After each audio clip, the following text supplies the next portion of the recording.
Voilà, donc bienvenue sur la conférence sur les tri du concours IAD. Je vais donc vous demander de couper les caméras, de couper vos micros. Vous pouvez poser des questions pendant la conférence sur le chat. Si vous êtes déconnecté pendant la conférence, je vais tâcher de vous réintégrer au fur et à mesure. Alors, commençons. Comment ça va se passer? Alors, cette petite heure ensemble. Premièrement, je vais vous présenter un petit mot sur Objectif Concours IAD. Qu'est-ce que c'est? C'est qui? C'est quoi? Ça sert à quoi? Ensuite, vous proposez de voir le concours IAD, l'écrit en 3 points. Et puis, qu'est-ce qui peut vous aider? Le plan d'action, ce qui est ouvert au public, au privé. Et à la fin, quelques surprises et des questions. Voilà. C'est parti. Alors, un mot sur Objectif Concours IAD. Donc, je suis Christelle, c'est moi qui suis à l'initiative de ce site internet et de ce système d'accompagnement. Pourquoi? Parce que j'en ai eu marre que tout soit éparpillé partout quand je commençais à préparer le concours. Donc, j'ai voulu centraliser les informations du concours et proposer des astuces, des outils, que ce soit les miens ou ceux des autres, qui soient mis en valeur, qu'on puisse les trouver facilement. J'ai voulu aussi que ça soit démystifié ce concours pour chacun, que chacun ait la chance de pouvoir y accéder. Et bien sûr, valoriser l'échange autour de ce concours, l'échange d'informations pour que chacun puisse avoir la chance de donner de son mieux, de faire de son mieux. Voilà. Donc, c'est Christelle, mais aussi, je demande à d'autres IA, d'autres MAR, de me donner des petits coups de main en fonction de leur disponibilité pour pouvoir vous proposer des choses intéressantes. Aujourd'hui, j'ai un invité sur la conférence et puis je vais vous le présenter. Alors, le concours en 3 points. Le concours en 3 points, le fond, la forme et ses particularités. Alors avant ça, je vais ouvrir le micro de Jimmy, qui est mon invité du jour et qui va pouvoir participer. Alors Jimmy, j'ouvre ton micro. J'ouvre ton micro, Ouais. est-ce que c'est bon? Tu m'entends? Ben, je sais pas, est-ce que tu m'entends? Ouais, moi je t'entends. Baisse un petit peu, éloigne-toi un petit peu et puis D'accord, est-ce que c'est mieux comme ça? ouais, parfait. C'est très bien comme ça. D'accord. Eh ben, écoutez, moi, enchanté, je suis Jimmy, je suis un IAD. J'ai commencé cette fonction il y a un peu plus d'1 an et demi maintenant. Donc, j'ai présenté le concours plusieurs fois. Je l'ai présenté 3 fois dans 3 villes différentes. Je l'ai eu à chaque fois. J'ai eu l'occasion de travailler avec toi. Et voilà, aujourd'hui, je suis ici pour répondre à quelques-unes de vos questions. Ok, merci beaucoup Jimmy de t'être rendu disponible. Alors pour le concours, je proposais de présenter le fond. Donc le fond, c'est toutes les connaissances, tous les prérequis, mais ce sont des choses qui seront essentielles pour votre première année d'étudiant infirmier anesthésiste. On ne peut pas faire l'impasse sur ça. Vous ne pouvez pas comprendre la première année si vous n'avez pas certains prérequis. D'autre part, sur la forme, là maintenant, la forme, c'est quoi? C'est pouvoir répondre, restituer des connaissances le plus rapidement possible et répondre à un maximum de questions. Donc, sur la forme, vous avez le concours en 2 parties, une partie rédactionnelle et une partie de questions. Donc, les questions, c'est des questions à choix multiples. Donc, vous cochez si les questions sont bonnes et vraiment, vous écoutez et vous lisez plutôt l'intitulé des questions. Les les crocs sont des questions à réponse ouverte et concise. On parlait tout à l'heure, on disait bien d'insister sur le concis. D'autre part, quand on vous demande de citer des choses, il faut les citer. Si on vous demande d'expliquer, eh ben, va falloir être un petit peu plus sur verbe, sujet, complément, mais autre chose. Va falloir faire un petit peu plus de choses. Jimmy, tu me disais quelque chose à ce sujet d'ailleurs. Je te disais quelque chose à ce sujet. Oui, effectivement, pour les questions où il faut expliquer, il faut quand même pas juste citer des mots-clés. Il faut que ça se tienne au niveau français, mais voilà, il faut que les éléments essentiels ressortent. Est-ce que c'était ça que tu voulais entendre? Ouais, c'est ça que tu m'as dit tout à l'heure. Donc, on parlait aussi également, est-ce qu'il faut citer des choses mot à mot, par exemple, pour la législation, est-ce qu'il y a des choses, est-ce qu'il faut juste comprendre vraiment le texte ou pouvoir le Alors, répéter mot à mot? c'est toujours important pour certaines choses, il faut être quand même très précis. Enfin, c'est ce que je tenais à dire sur la législation, sans forcément faire du mot à mot tout le temps. Il faut vraiment que ce soit précis. C'est-à-dire citer le texte, le nom du texte. Il y a, par exemple, pour le rôle propre, c'est quelque chose qu'il faut maîtriser au mieux. Et s'il est possible de citer le texte dans son intégralité quand on vous pose une question dessus, ça peut être un plus. Voilà. Il y a des voilà, c'est pas toujours sujet, enfin la législation particulièrement, il faut pas trop que ce soit une interprétation personnelle, pouvoir la restituer bien correctement, c'est pas mal. Tout à fait, tout à fait. Alors, donc ça, c'est cette partie-là. On conseille de rester pas plus de 3 minutes par question. Si on connaît, on écrit tout de suite. Si on connaît pas, on met le minimum de ce qu'on connaît, on le met rapidement. On ne perd pas de temps parce qu'on sait que si on répond complètement à la question, ben on a tous les points. Et si on répond partiellement, si on a quelques mots-clés, on a une partie des points. Donc vraiment, répondez massivement aux questions. Allez-y, franchement. Si vous connaissez pas, eh ben, tentez quelque chose, mais allez-y directement. On ne perd pas de temps. Pour la question rédactionnelle, donc, ça peut être un cas clinique, comme vous le connaissez bien. En tant qu'infirmier, vous avez été à l'IFSI, vous avez appris à faire des démarches de soins. Donc, les cas cliniques, la présentation, vous le connaissez. Ça peut être également un commentaire d'article, ça peut être une synthèse d'article, et on peut également vous demander de donner votre avis. Et dans tous les cas, il est mieux de citer ses sources. Si je peux intervenir, oui, c'est un endroit où peut y avoir pas mal de spécificités entre les différentes écoles d'IAD. Donc, n'hésitez pas à vous renseigner auprès de ceux qui l'ont fait, qui l'ont passé, par exemple, il y a un an ou deux, ou si vous connaissez des IAD qui sont fraîchement diplômés. En général, c'est des choses qu'on échange entre nous, donc ça peut être pas mal. Moi, personnellement, j'ai fait une école où la question rédactionnelle était assez importante et elle varie pas mal d'une année à l'autre. Donc, le fond reste identique. Donc, si vous avez une bonne culture de la santé, que vous savez vous exprimer et retirer l'essentiel, organiser votre pensée, ça va bien marcher. Faut pas se laisser désarçonner par une question qui sort un peu des sentiers battus, qui est pas juste un cas clinique. Voilà, si vous êtes bien prêt, vous êtes prêt. Faut juste voilà vous détendre et vous poser, répondre du mieux que vous pouvez à ce qui est demandé. N'hésitez bien à bien lire l'énoncé pour être bien pertinent. Tout à fait, tout à fait. Donc, si vous connaissez, si vous avez révisé, il n'y a aucune raison de se sentir mal face à une forme différente. Restez logique, citez les sources si vous avez des doutes. Et puis, n'oubliez pas que ce qu'on cherche, on ne cherche pas seulement en tant des IAD, des infirmiers qui deviennent des IAD qui soient que techniques, mais des personnes qui soient capables de pouvoir mener une réflexion parce qu'on fait aussi de la recherche maintenant. Voilà. Donc sur Lyon, tu disais que les particularités, sur Lyon, tu disais que il change un petit peu de temps en temps, c'est cela? Ben, en fait, d'une année sur l'autre, ils adaptent toujours leur concours pour que ce soit bien en phase avec l'époque, avec les attendus qui sont fréquemment réévalués. Donc, ils réévaluent fréquemment leur concours. Alors, moi, enfin, je suis très pro prépa. Donc, si vous avez l'occasion de faire la préparation, ça vous permet de bien être en phase avec les particularités de l'école où vous allez le présenter. Justement, parce qu'il y a souvent des mises à jour et faire des cours si vous en avez l'occasion de vous entraîner avec des gens qui vont être ceux qui vont rédiger votre concours, qui vont préparer le concours que vous allez passer, c'est toujours un gros plus.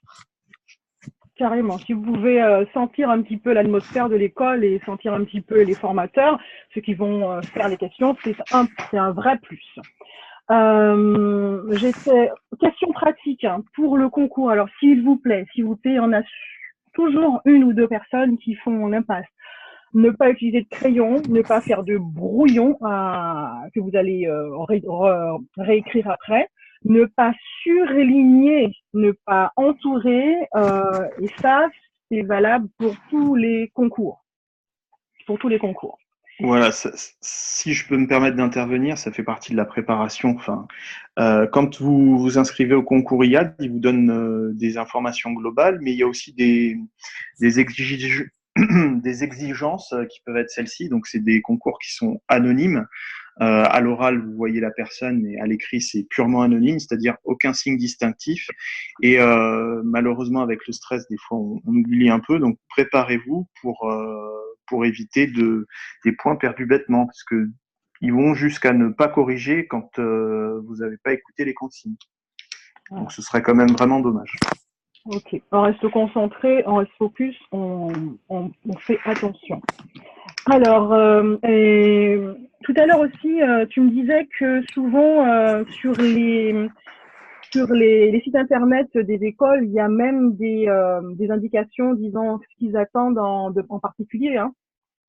Oui, en tout cas pour l'école que j'ai faite, il revenait très brièvement. Bon, ça c'est du classique, mais ils donnent les grandes lignes des attendus, c'est-à-dire voilà, ils attendent de voir et de connaître vos connaissances sur les grands systèmes.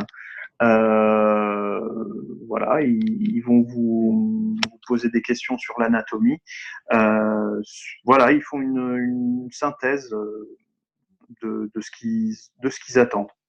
Et bien, une façon de savoir plus dans le détail, c'est quand même aussi de se rendre sur les sites internet qui parlent, enfin, qui regroupent des anciens, des IAD qui ont passé le concours, et de faire la prépa ou d'échanger avec des IAD qui ont déjà fait l'école où vous allez présenter le concours. Ok, merci. Alors donc, sur ces 3 points fond, forme, particularité, on a fait le tour. Donc l'objectif, c'est répondre à un maximum de questions, gérer son stress et puis y aller à fond. Alors, ensuite, maintenant, pour pouvoir bien préparer votre concours, vous avez besoin d'un plan d'action. Et je mets bien action en rouge, c'est bien d'avoir le plan, mais il faut passer à l'action. Sur le bouquin Les incontournables, l'écrit, vous avez à la fin un exemple de plan d'action. C'est celui que j'ai utilisé ou que j'ai retranscrit la première fois que j'ai passé le concours pour le préparer. J'avais 2 mois, mais j'avais pas mal de temps libre également.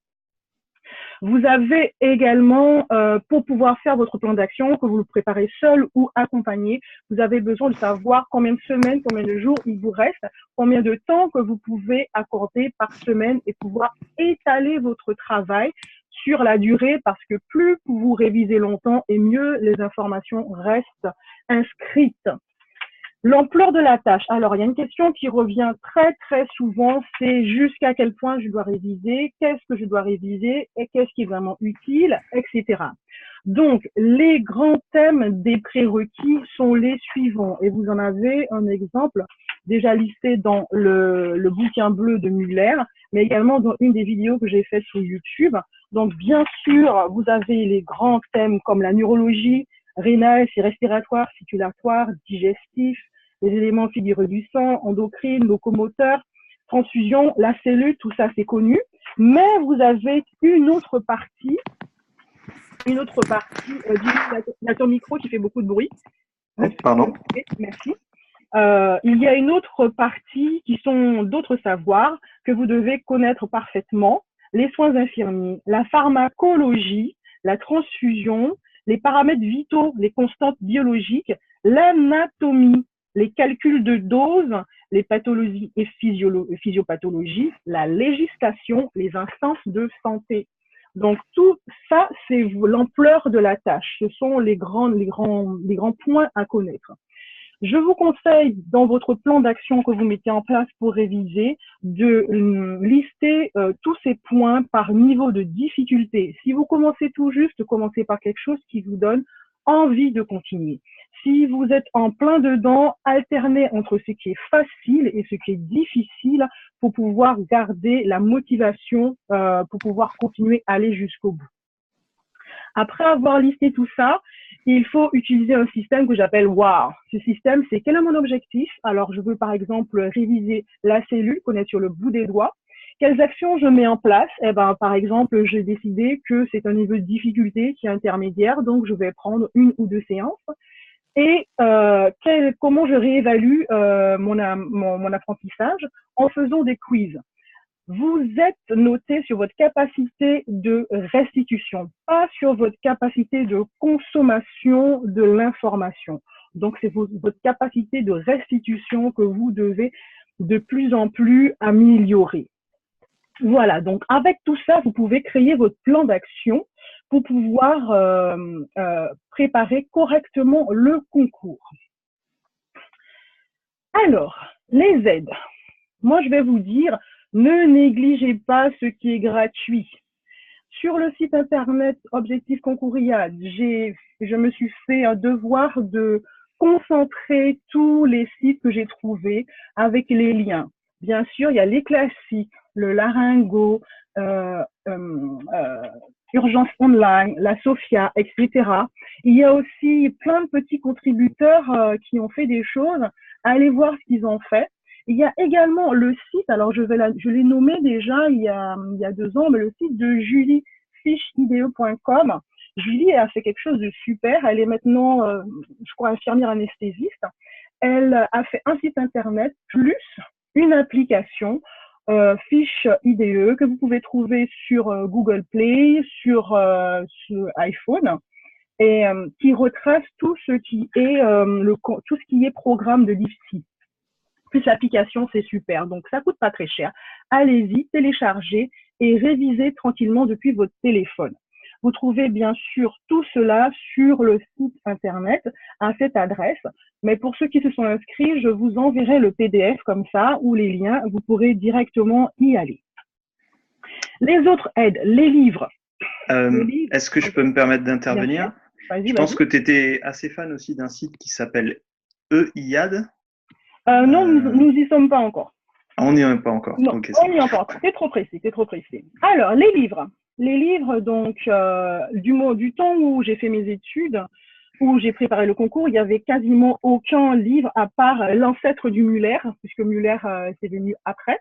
L'ancêtre du Muller, qui était d'ailleurs qui est toujours très bien. Et depuis quelques années, c'est pareil pour toi, hein, il n'y avait pas grand-chose. Oui, non, c'est pareil. Il y avait le bouquin Bulle, dont on voit la dernière version qui est affichée ici, Concours IAD, et c'était tout. C'était tout. Puis d'ailleurs, c'est pas le même auteur. C'était Prud'homme avant, et là, c'est Muller. Ouais, donc, ça a changé. Ouais, ça a changé. Mais ça reprend un petit peu les mêmes choses. Donc, le livre bleu, il y a quelques erreurs, c'est sûr, mais il est super complet. En tout cas, je trouve. Ouais, si vous le maîtrisez bien, c'est déjà bien. Hein. Tout à fait, tout à fait. Les autres bouquins qui sont apparus en 2017, en 2018, je les trouve bien, surtout le bouquin vert avec des corrigés, c'est pas mal. Le Lacombe qui est également très très bien, ça c'est un classique, c'est simple et c'est facile à mettre en place et à apprendre la façon dont c'est corrigé, que c'est édité. Et vous avez plein d'autres bouquins pour pouvoir réviser l'anatomie, la physiologie, la pédiatrie, les calculs de dose. Il y en a un également dont on m'a parlé dernièrement, je l'ai mis, c'est s'entraîner en anatomie physiologie qui vous permet également. Vous allez sur Internet et vous pouvez vous tester et voir votre niveau de restitution sur les différents thèmes d'anatomie physiologie. Alors, un petit point sur l'outil Les Incontournables que j'ai mis en place. Cet outil, c'est pour vous pointer les choses essentielles. Donc, utilisez-le avec vos autres bouquins de référence. Qu'est-ce que je dois apprendre? Je prends un chapitre. Qu'est-ce qui est essentiel? Est-ce qu'il est listé sur les incontournables? Eh ben, je prends, c'est ça les éléments clés. Donc, je les connais et après, je peux plus facilement faire le tri entre ce qui est essentiel et ce qui est bien d'apprendre.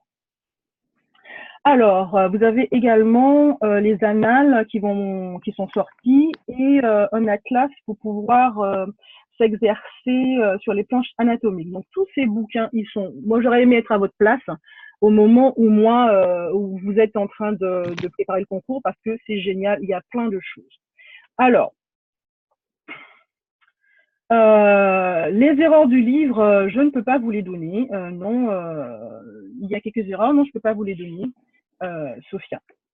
Alors, si je peux me permettre, il y a quelques erreurs, mais elles sont minimes quand même. C'est vrai que je les ai plus en tête non plus, mais bon, c'est pas dramatique. Hein. Oui, en réussissant ça, on se rend bien compte qu'il y a une erreur de frappe ou quelque chose comme ça. Ce ne sont pas des erreurs de fond. Non, c'est pas des erreurs de fond ni de. C'est des erreurs, voilà, c'est des coquilles, quoi. Voilà, tout à fait. Voilà, il faut pas être focalisé là-dessus, ça vous comptera pas le concours. Hein. Tout à fait. La preuve en est, nous sommes là. Alors, tous ces livres sont sur ce lien. Je vais vous l'envoyer également à la fin de la présentation. Ensuite, maintenant que vous avez les livres, que vous avez les sites internet où il y a vraiment des pépites, vous avez les autres accompagnements. Alors, qu'est-ce que tu penses des accompagnements en présentiel? Alors, moi, comme je l'ai dit déjà un petit peu, hein, je suis de parti pris parce que moi, je n'ai pas fait de prépa. Et c'est d'autant plus amusant que je suis pro prépa parce que c'est vraiment une aide hein, pour ceux qui ont la chance. Bon, ça peut coûter de l'argent, même si ça peut être pris en charge. Ça coûte du temps, mais si vous avez la possibilité de le faire la prépa à l'endroit où vous allez passer le concours, ça vous apporte un avantage par rapport aux autres. Hein. Et donc, c'est un concours. Ils prendront ceux qui sont mieux notés. Donc, ne ménagez vous ménagez pas les aides que vous pouvez avoir. Vous allez être formé au concours par ceux qui le font. Ça vous donne un avantage sur les autres. Hein. Et même la plupart des prépas, elles vous préparent aussi à ce que vont être les études. Donc les études, c'est quand même pas mal de travail. Il faut bien organiser son temps, rentabiliser son effort. Donc c'est aussi un avantage par rapport à ça. Je veux dire, quand on n'a pas fait la prépa et que du coup on n'a pas d'avance, et on regrette de ne pas l'avoir faite. Complètement, complètement. Alors, il y a aussi une autre prépa qui n'est pas en présentiel. Certains le font, c'est les prépas par correspondance. Je sais que Saint-Germain la propose. Hein, propose ça. Elle a une très bonne réputation, si je puis me permettre. Tout à fait. Tout à fait. Alors, en ligne aussi, une initiative en 2018, c'est le EIAD. Allez-y, regardez ce qu'ils proposent, notamment une correction gratuite du sujet 2018. Donc, regardez ce qu'ils proposent, allez dans leur groupe et puis aidez-vous d'un maximum de ressources. Après, les accompagnements privés, donc en privé, par exemple, moi, je prends très peu de personnes, mais ce sont des accompagnements individualisés pour les personnes qui sont extrêmement motivées et qui ne voient pas le bout du tunnel. C'est vraiment au cas par cas. Si vous êtes extrêmement motivé et que vous ne savez pas plus comment faire, donc vous pouvez postuler à cet accompagnement. Alors, maintenant, nous allons fait le tour sur la forme des questions, sur le concours en général, sur les différentes ressources. On va passer aux questions qui nous avaient été posées il y a de cela quelques temps. Et si vous avez des questions également sur le chat, allez-y. Alors, donc, tac. Alors, rassurez-moi, si on n'a pas fait de prépa, on a quand même des chances de réussir. Absolument. Je n'ai pas fait de prépa. Et pareil. Beaucoup n'ont pas fait. Et on a tous réussi. C'est juste histoire de mettre un maximum de chances de son côté. Donc, et vous pouvez réussir seul également ou accompagné. Alors, si vous avez d'autres questions, n'hésitez pas. Je vais commencer par les questions qui m'ont été posées. Alors, j'en ai au moins une trentaine, mais je vais prendre les plus intéressantes ou les moins répétitives. Donc, alors Jimmy, pour toi, pour réussir Est-ce qu'il faut passer forcément par une RIA ou par les urgences? Alors non, bah moi j'ai. Oh, on m'entend Vas-y. toujours? Ouais, ça a été coupé, vas-y. D'accord, ça marche. Bah écoutez, moi je suis pas passé par des services ni de réa ni d'urgence, même si j'avais des patients réanimatoires et des urgences dans les différents services. Moi j'ai fait beaucoup plus de réveil. Après, c'est comme tout. C'est intéressant de l'avoir fait. C'est intéressant d'avoir bougé aussi, de pas avoir une expérience unique, mais d'avoir fait par exemple et du réveil et du bloc et de l'AREA. Mais c'est pas une obligation de passer par l'AREA ni par les urgences. C'est pas des infirmiers urgentistes ou des infirmiers réanimateurs. Le concours, c'est des infirmiers anesthésistes. Donc, il va y avoir quand même une grande différence entre la réanimation et ce qui va être demandé ensuite à un infirmier anesthésiste. Mais c'est un plus. Tout à fait.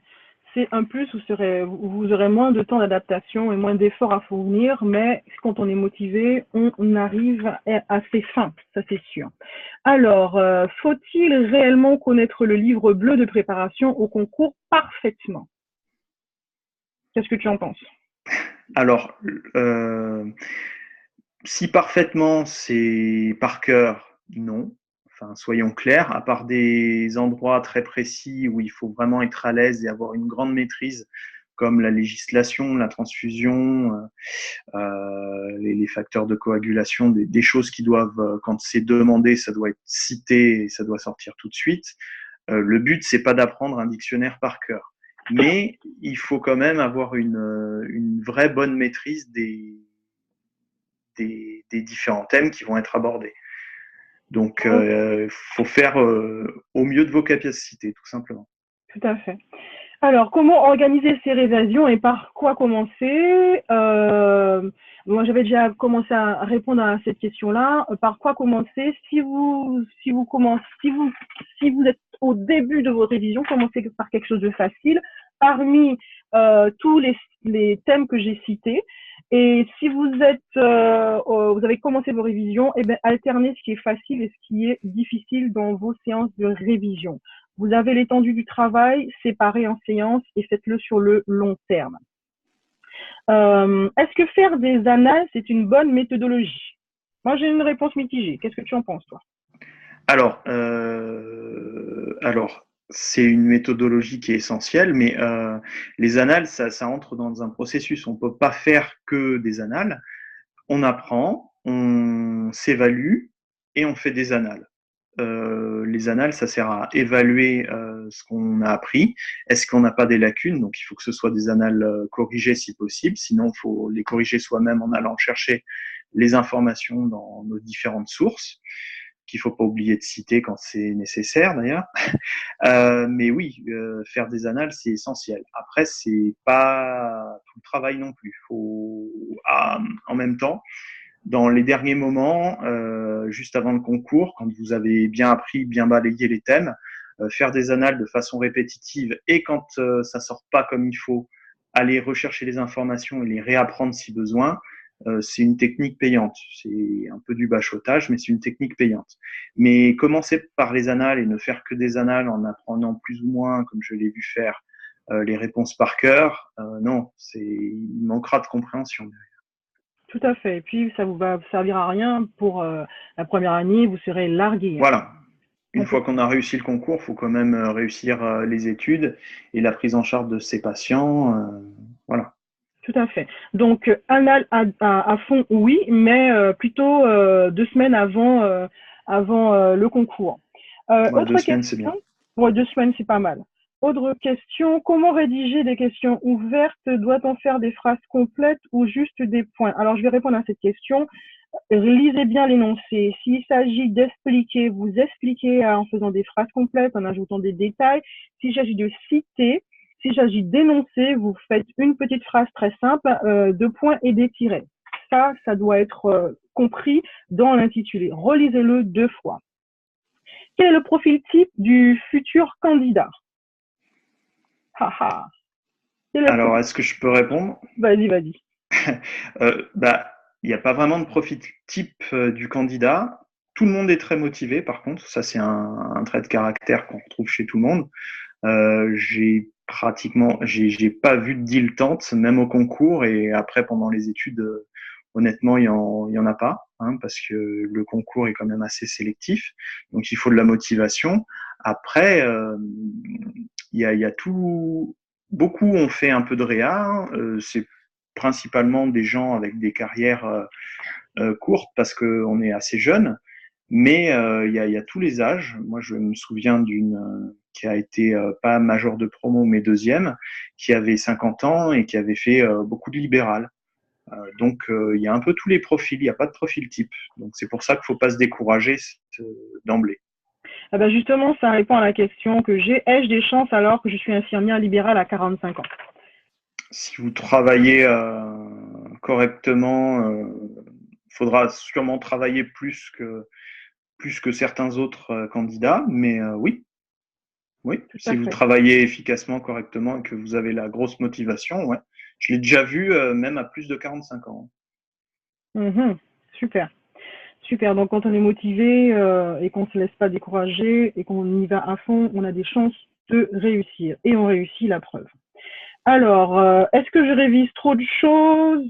Comment s'organiser pour réviser efficacement? Je vous ai fait part de la méthode. Ça dépend du temps que vous avez avant le concours. Si vous avez 3-4 mois avant le concours, vous allez à l'essentiel. Utilisez les incontournables, allez à l'essentiel, utilisez les annales. Si vous avez plus de temps, eh bien, vous avez plus de temps pour pouvoir assimiler des détails, des notions et peaufiner. Mais la base, tout le monde doit l'avoir. Commencez par l'essentiel et peaufinez si vous avez le temps. Comment cibler les choses importantes à apprendre? Ben, je vais revenir encore. Hein. Utilisez les incontournables. Utilisez les IAD que vous avez à disposition. Mobilisez ce genre de ressources. Ils sont heureux de vous répondre, en tout cas la plupart. Faut-il connaître par cœur mot à mot? Est-ce que je peux intervenir? Ouais, tu peux. Alors, il y a certaines parties qu'il faut connaître, non pas mot à mot, parce qu'il faut aussi bien comprendre de quoi il s'agit, mais il faut vraiment les maîtriser bien, quoi. C'est dommage de faire un peu du par cœur pour certaines choses. Donc, il faut faire plus que du par cœur, il faut comprendre. Mais pour les questions sur la législation, sur le rôle propre, je crois qu'on n'y échappe pas vraiment. Mhm, mhm.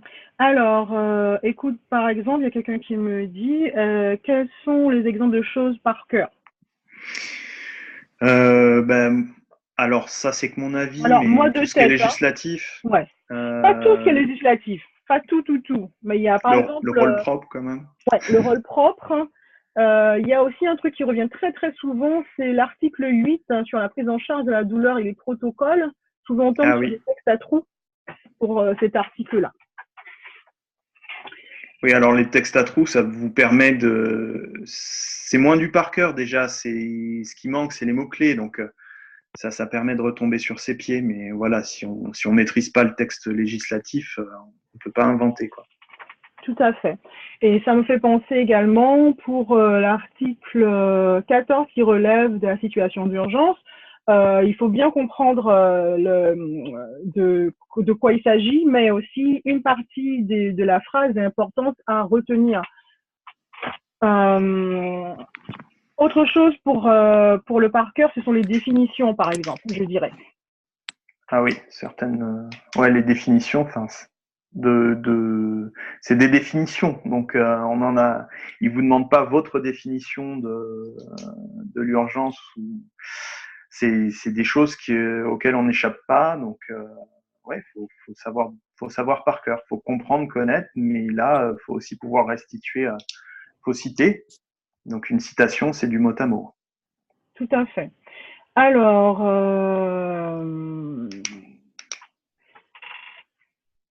donc, je vais prendre quelques questions sur le chat. Donc, on me dit, vous avez parlé du site EIAD pour faire les sujets d'entraînement 2018. Alors, ce que j'ai dit, c'est que sur leur site internet, j'ai vu qu'ils proposent une correction du sujet 2018. Je ne sais pas qui fait du bruit, mais ça fait beaucoup de bruit. Alors, pour pouvoir trouver ce site internet, vous allez non pas EIAD, mais vous allez à EIAD préparation concours plutôt. Vous allez trouver ça sur Internet. Ils ne sont pas encore hyper bien référencés, mais en tapant EIAD préparation concours, vous pourrez trouver cette information. Alors, il y a une autre question que j'ai vue. Clac, clac, clac. Oui, si tu as un concours le 5 février, c'est très bien de faire que des annales. Ça, c'est sûr. C'est une très bonne chose. Alors, on va continuer avec d'autres questions. Donc, j'avais une question sur les calculs de dose. Donc, les calculs de dose, est-ce que c'est éliminatoire? Donc la question c'est est-ce que se tromper à un calcul de dose c'est éliminatoire? Ouais, c'est ça. Alors ça déjà vous l'avez dans l'énoncé des questions et en prépa vous allez consacrer pas mal de temps au calcul de dose, en tout cas dans certaines grandes écoles. Alors une erreur à une question de calcul de dose c'est 0 à la question, mais c'est pas éliminatoire pour la copie ou pour le candidat bien sûr. Sachant que à l'oral, c'est pas le sujet aujourd'hui, je crois qu'on parle de l'écrit, mais à l'oral, il y a des endroits où vous faites du calcul de dose, ça m'est arrivé, et je ne sais pas si c'est vraiment éliminatoire, mais se tromper à un oral face à face à un examinateur sur un calcul de dose, c'est pas mettre toutes les choses de son côté. Donc le calcul de dose, moi je suis un peu, c'est vrai que j'aime beaucoup et je trouve que c'est très important parce que ce sera du quotidien pour vous. C'est sans doute déjà d'ailleurs du quotidien pour vous. Faut que ça roule tout seul, faut pas faire d'erreur, faut aller vite. Voilà. Tout à fait. Faut vraiment maîtriser. C'est des points gagnés quand c'est maîtrisé. Tout à fait. Et puis, n'oublions pas que tout ça, ça sert à la pratique plus tard. Donc, une erreur de calcul de dose, c'est comme une erreur de transfusion. C'est 0 aussi pour le patient. C'est ça. C'est pas simplement sur le papier. C'est Donc, ça. voilà. Donc, on a répondu à cette question. Alors, il y a quelqu'un qui m'a posé une question. Est-ce qu'il y aura de l'anglais au concours 2019? Ça, j'en sais rien. Faudra se rapprocher du concours qui vous intéresse. Combien de temps pour bien préparer le concours? Alors moi je dirais pour bien préparer le concours, faudrait 1 an. Si je puis me permettre d'intervenir, je pense que en moyenne, la plupart des candidats qui le réussissent la première fois qu'ils le présentent, ils commencent le concours, ils y mettent 6 mois. Après, il faut voir l'intensité du travail. Il y en a qui ont des capacités, s'ils ont en plus du temps libre, 2 mois de travail extrêmement intensif et bien ciblé peuvent suffire. Après, tout dépend de votre capacité de travail, de votre organisation et de votre situation familiale, parce que c'est aussi du temps que vous consacrez. Donc, on s'y prend jamais trop tôt. Et si vous y prenez tard, c'est pas non plus trop tard. Il va falloir travailler plus efficacement, c'est tout. Tout à fait. Alors, dans tous les cas, allez-y au concours, hein. Que vous vous sentiez prêt ou pas, allez-y. Dans le meilleur des cas, ben, vous réussissez à passer et puis vous pouvez défendre votre cause à l'oral. Dans le pire des cas, ben, vous avez senti c'est quoi l'ambiance du concours et ça vous donne des fois confiance en disant ah ouais, avec un peu de préparation, j'aurais pu le faire. Donc, Si je puis me allez-y. permettre, c'est vrai que ce serait bête de ne pas passer le concours, même si on ne se sent pas prêt, parce que c'est pas, comme j'ai pu l'entendre, il vous repère pas d'une année sur l'autre pour l'écrit, hein. Donc si vous échouez une fois à l'écrit, ça vous pénalise pas pour l'année suivante. Au contraire, vous aurez déjà vu à quoi ça ressemble. Et il y a beaucoup de fantasmes souvent qui sont partagés par ceux qui n'ont jamais passé le concours. Ça permettra d'éliminer une grande partie de ces interrogations. Et du coup, quand on y va, qu'on n'est pas anxieux, on est plus efficace. Tout à fait, tout à fait. J'ai une autre question sur les axes de révision pharmaco. Alors, en pharmaco, qu'est-ce qu'il faudrait être sûr d'avoir bien révisé? Moi, je dirais, Je pense, vas-y. ouais. Vas-y, vas-y. Non, non, mais vas-y. Les anticoagulants, c'est quand même pas mal. Tous les médicaments de la douleur et les antalgiques, c'est le minimum. Les médicaments de l'urgence, les amines hein, aussi. L'insuline, les médicaments qui sont déjà incontournables dans la prise en charge des réanimations et au bloc, c'est en tant qu'infirmier, c'est le minimum. Tout à fait, tout à fait. Alors, autre question, il m'en reste quelques-unes. Alors oui, je vais prendre celle-là plutôt à la fin. Tac, tac, tac. Alors, quelqu'un m'a posé des questions. Est-ce que pourquoi le concours, il y a un concours IAD alors que le concours IDE est supprimé? Voilà, je ne peux pas répondre à ce genre de questions. Je n'ai pas la réponse. Euh, Est-ce que le concours est vraiment difficile? Alors, j'ai cette question-là également. Pour ma part, le concours était pas difficile, il était exigeant. Après, j'ai une autre question sur le financement. Alors, oui, justement, Jimmy, le financement. Euh, Toi, comment ça s'est passé? Parce que voilà, on me pose une question, comment financer ses études? Et moi, c'est un peu atypique, mais du coup, j'ai pu creuser la question ouais, du financement. Si vous êtes dans le public et qu'il y a un service formation dans votre hôpital, le plus simple, c'est d'aller le contacter et ça peut être très, très simple pour vous. Si les budgets sont là, que ça correspond à une attente, ça va être très simple, étonnamment simple même. Si malheureusement, vous n'avez pas pouvoir prétendre à ces types de financement, il faut savoir que va falloir être un peu créatif et va falloir chercher partout où il y a des organismes qui ont déjà financé d'autres IAD. Les Pôle emploi en ce moment financent pas mal. C'est des financements qui sont partiels mais qui peuvent être assez intéressants. Par contre, ça va dépendre beaucoup de votre région, de votre situation personnelle. Vous pouvez faire financer le prix de l'école par d'autres organismes type fonds GESIF. Et il y a aussi des cliniques privées qui ont besoin d'IAD à ce moment-là. Et aussi des hôpitaux publics qui, alors, ils s'en vendent pas forcément, mais ça arrive que quand ils ont des besoins en IAD qui sont supérieurs à ce qu'ils ont en interne, ils financent aussi des extérieurs. Ouais, super. Ok. Alors, je vais prendre une autre question. Alors, on me parle comment faut-il rédiger le cas concret. Alors, pour la question rédactionnelle, comme tout à l'heure on a dit, ça peut être différentes choses. Ça peut être de donner votre avis sur un thème d'actualité. Donc, vous devez utiliser vos sources, vos ressources en tant qu'infirmière sur votre culture générale santé. Vous devez donner un avis nuancé sur la question, c'est-à-dire le côté oui et le côté non, et puis faire une conclusion de synthèse en apportant une petite ouverture. Donc ça, c'est quand on donne son avis.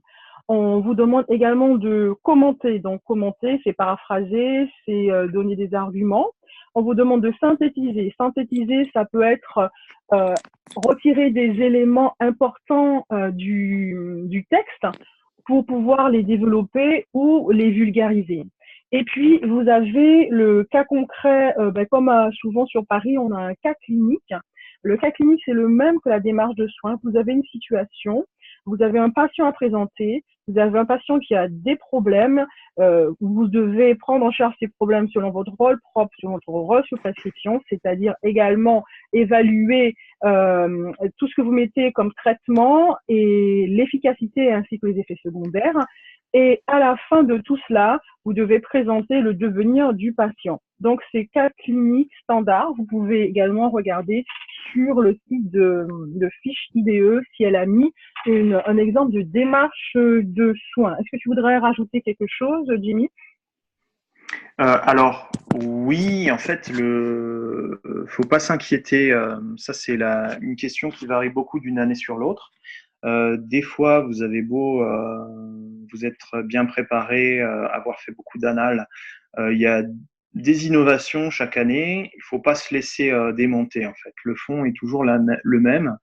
C'est la forme qui change, mais si vous avez une bonne culture, que vous savez réfléchir, parce que c'est ça qu'ils évaluent sur cette question, et que vous savez, pardon, que vous savez structurer les arguments et les éléments, les connaissances que vous apportez, ça va passer tout seul. Mais il faut y aller de façon détendue, pas vous laisser désarçonner par la présentation qui est importante. Ce qu'ils veulent savoir, c'est si vous avez des connaissances, si vous savez les organiser à l'écrit et si vous êtes pertinent dans votre réflexion.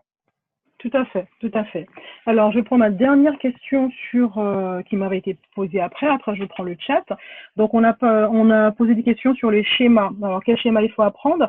Vous avez une partie sur les incontournables. Le titre du schéma et vous devez le retrouver dans vos livres de référence. Et le Lacombe également, vous avez de très beaux schémas à pouvoir légender, à apprendre. Ils sont très bien faits. Alors, d'autres questions sur... Vas-y. Si je puis me permettre, un exemple de par cœur, c'est le schéma. L'anatomie, ça ne change pas d'une année sur l'autre.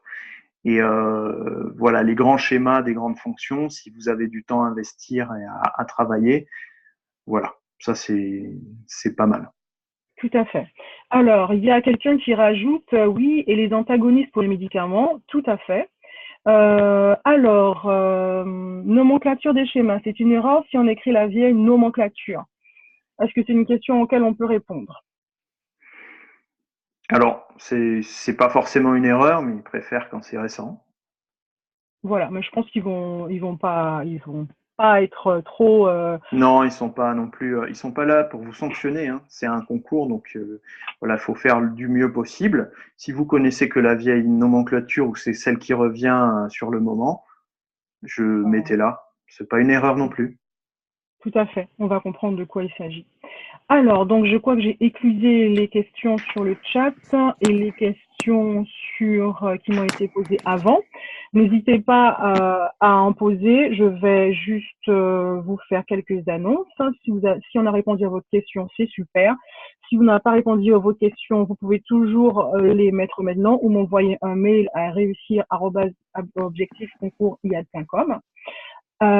Quelques annonces. En tout cas, Jimmy, je te remercie d'avoir répondu à toutes ces questions avec moi et d'avoir donné ton point de vue également, puisque tu as aussi réussi plusieurs concours, donc tu as un certain recul. Mais de rien. Alors, les annonces. Donc, le tome 2, ça fait partie d'une des questions qui m'avait été envoyée. Le tome 2 que certains ont pris en tarif préférentiel sera disponible dès ce soir minuit. Donc, vous allez sur le même lien et quoi qu'il en soit, vous m'envoyez un mail à réussir@objectifsconcoursiad s'il y a quoi que ce soit. Deuxième annonce, donc je vous propose pour ceux qui ont les concours et qui peuvent le faire sur février-mars, de recevoir une annale par semaine, par thème, au prix d'un café. Donc, c'est quelque chose que je mets en place pour vous aider à pouvoir réviser les choses et à les assimiler. Alors, ils ne sont pas tous corrigés. Et ça, c'est une annale ou un annale minimum. Donc, je vous enverrai le lien pour ceux qui sont intéressés. Et puis, vous pouvez commencer à vous inscrire, c'est jusqu'au 4 février. Pour ceux qui sont extra méga motivés, il y a encore quelques places limitées pour l'accompagnement privé individuel sur 2 mois. Vous pouvez y aller en cliquant sur les liens suivants. Bien sûr, tout ça, je vais vous envoyer à tous ceux qui sont inscrits sur cette conférence. Alors, j'ai une petite surprise pour vous. Voilà, moi j'aime aider les gens qui sont extra méga motivés. C'est ça, je sais que ce sera des super IAD demain et qui prendront bien soin de nous quand on sera vieux. Donc, surprise, voilà ce que je vous propose pour les gens qui sont un petit peu à la marge, mais qui sont extrêmement motivés. C'est quelque chose de gratuit. C'est à vous de décider. Je vous enverrai un mail à la fin. C'est à vous de décider qu'est-ce que vous voulez faire. C'est un défi de 30 jours pour booster vos révisions. Donc, il s'agit d'accepter de se réveiller chaque jour un peu plus tôt le matin pour faire 45 minutes.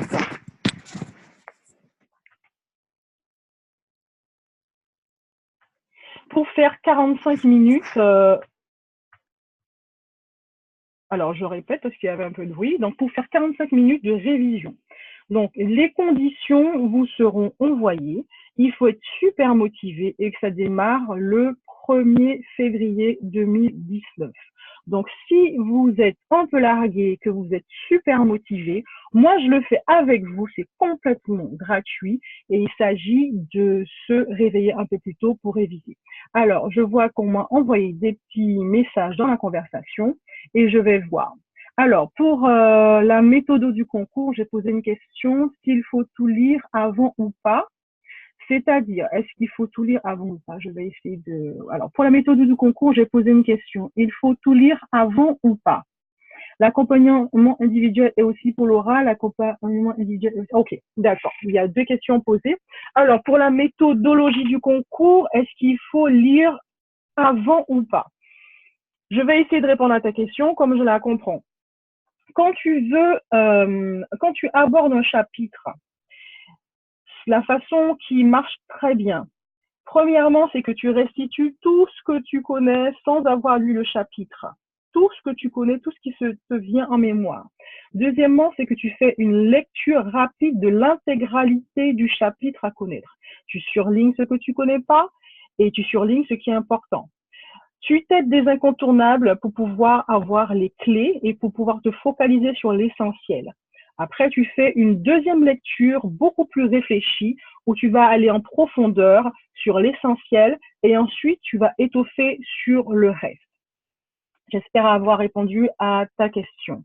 L'accompagnement individuel, oui. Alors, dans l'accompagnement individuel que je propose et que j'accepte pour les personnes qui sont extrêmement motivées, alors même si vous payez, je n'accepte pas forcément.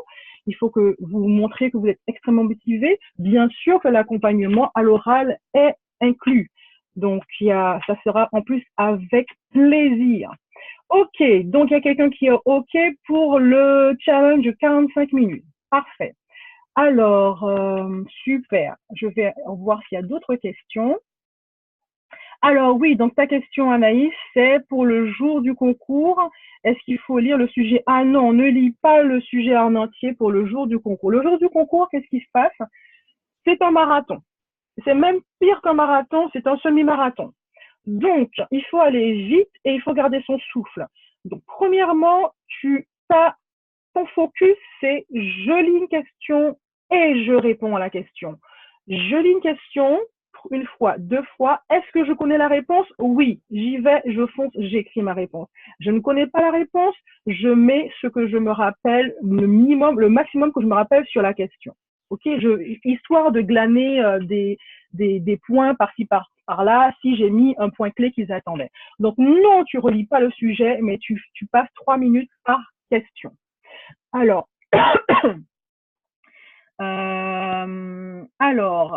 je vais lire le reste. Peut-on commencer avant Est-ce qu'on peut commencer avant le booster? Je vais vous dire ça par la suite. OK. Je vais vous envoyer une proposition pour les extra motivés. OK, il y a Jimmy qui me dit non, on perd pas de temps. OK, parfait. Alors, est-ce qu'il y a d'autres personnes qui ont d'autres questions avant que nous terminions ce moment d'échange?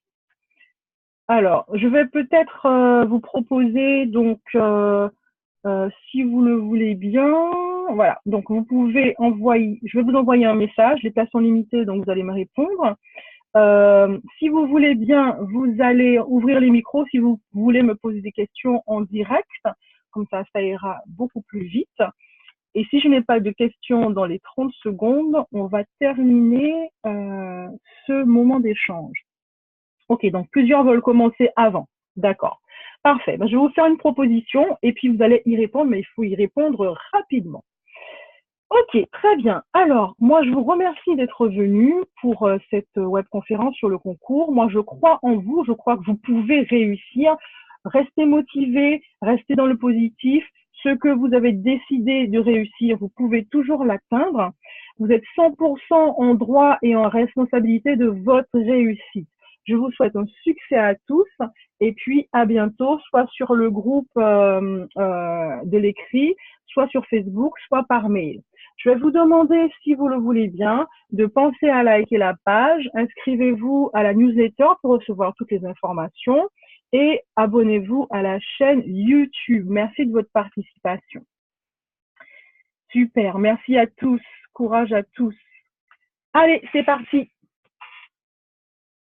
Succès à tous.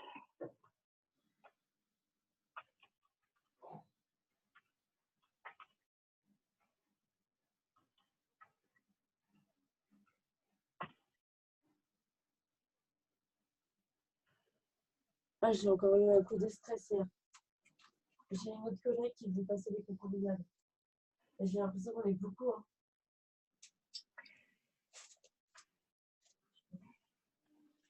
Ouais. Alors, on va couper le micro de la personne qui parle et on va fermer la séance. Merci. Ok, allez, à bientôt tout le monde. À bientôt, Christelle. C'était un plaisir, super. Je suis contente de vous voir. Ouais, à très vite. À très vite. Salut à tous, bon week-end. Merci à vous aussi. À très vite pour le booster.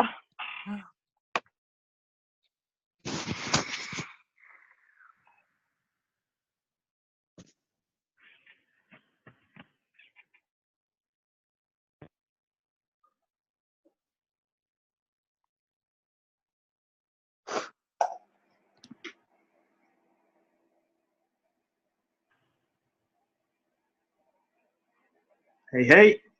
Hey, hey. Bon, alors, comment tu t'es senti? Ah, bah, toujours le stress, hein, le stress, hein. Le stress du monde, le stress de la foule.